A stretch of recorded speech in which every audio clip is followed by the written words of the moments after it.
오늘 첫 번째 순서로 산후 다리 시림이라는 주제로 함께하고 있습니다. 출산이 여성들만 느낄 수 있는 고통이라서 주변에서 꾀병이다 이렇게 말하면 속이 좀 많이 상하죠. 이 시간 그 고민 털어버리실 수 있을 것 같습니다. 박사님 치료 사례 소개해 주시죠. 네, 출산 전에는 전혀 경험하지 못했던 여러 가지 불편함으로 고통을 받고 있다는 34세 여성이 내원했습니다. 출산 후 80일이 지났는데도 몸이 회복되지 않고 여러 가지 불편함을 느끼고 있다고 했는데요.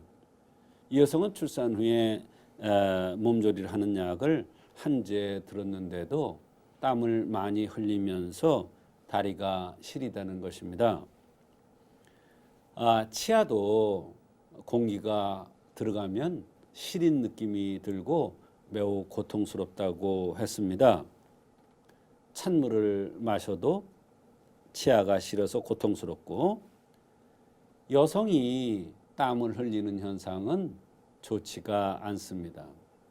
남성은 땀을 흘리는 게 원칙인데 여성이 땀을 흘린다면 이것은 피가 새는 것과 마찬가지로 진액이 새는 현상으로 보기도 합니다.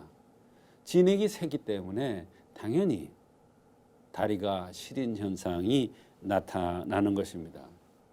땀을 흘린다는 것은 속열이 있는 것이고, 이것은 피가 즉 진액이 새는 현상과 마찬가지이기 때문에 다리가 혈을 받고 진액을 받아야 제 역할을 하는데 그렇지 못하고 새니까 다리 시림이 나타나는 것입니다.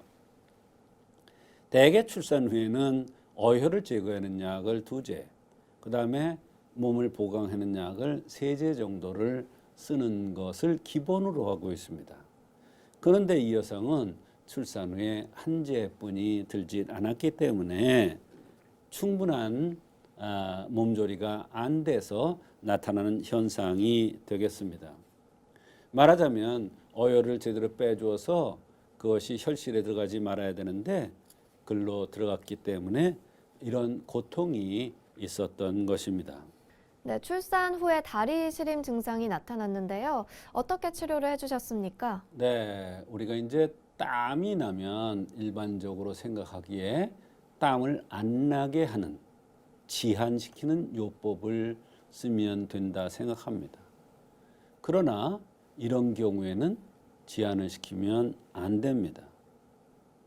열이 훅 오른다든지 또 열이 식으면 으슬으슬하는 이런 한열 현상이 있을 때 이런 땀이 나는 이런 현상이 있는데, 이때 그냥 무조건 땀을 멈추게 하는 지한요법을 쓰면 절대로 안 되고, 열이 났다가 식었다, 으슬으슬하는 이런 현상을 없애주는 치료를 하면 저절로 땀이 줄어들면서 열이 나는 현상이 없어집니다.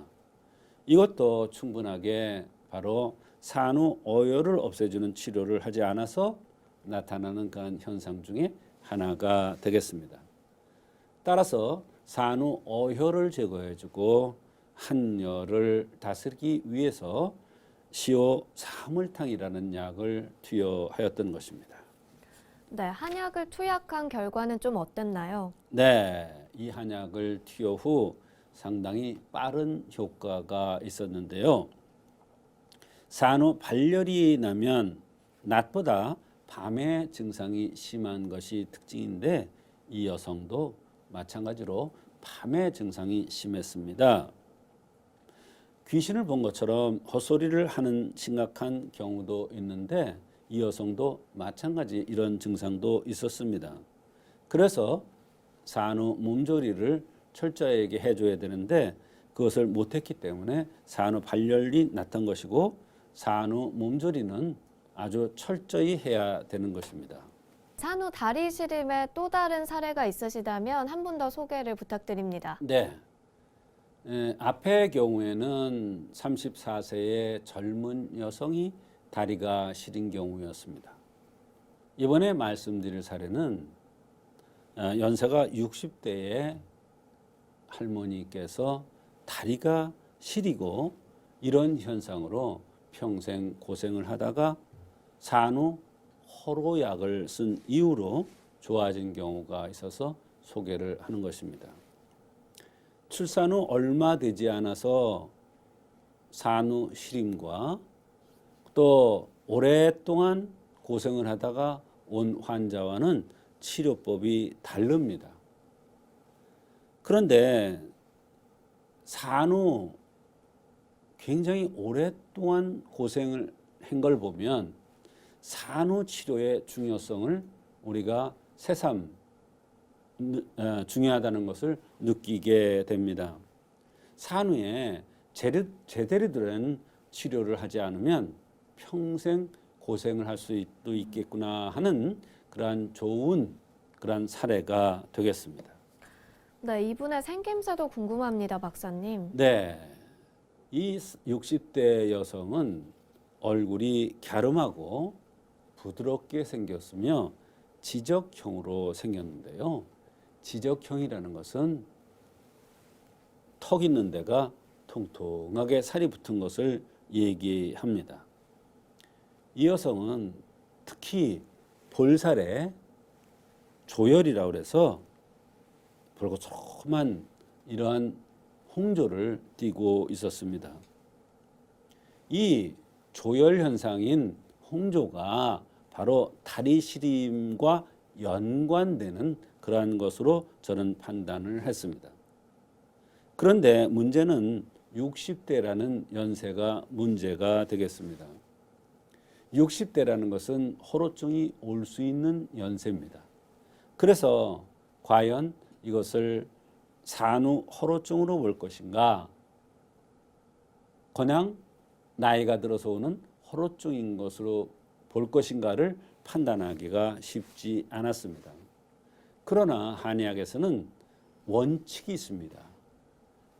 관골이 발가스름하고 열이 났다 식었다 하면서 다리가 시린 것은 산후 호로를 치료해야 된다는 그러한 원칙이 있기 때문에 그 원칙을 따라서 소요산이라는 산후 호로증을 치료해주는, 산후 호로에 의해서 조혈이 나타날 때 쓰는 것을 치료해주는 소요산을 투여했는데, 이 약을 투여 후 평생 시려서 고생하던 것이 차츰차츰 치료되어서 고통에서 벗어났다고 했는데, 시사하는 바가 큽니다.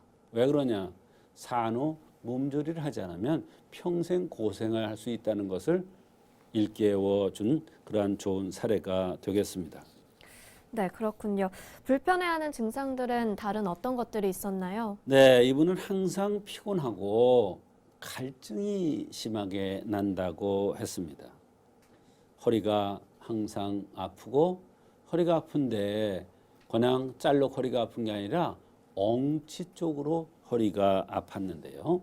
엉치가 아프다는 것이 바로 자궁과 연관돼서 허리에 통증이 나타난다는 것을 얘기해주고 있습니다. 그래서 이거는 출산과 유산과 관계가 있는 산후 호로증에 의한 것이구나 하는 것을 알 수가 있는 것입니다. 산후 호로증에 의한 엉치의 통증이죠.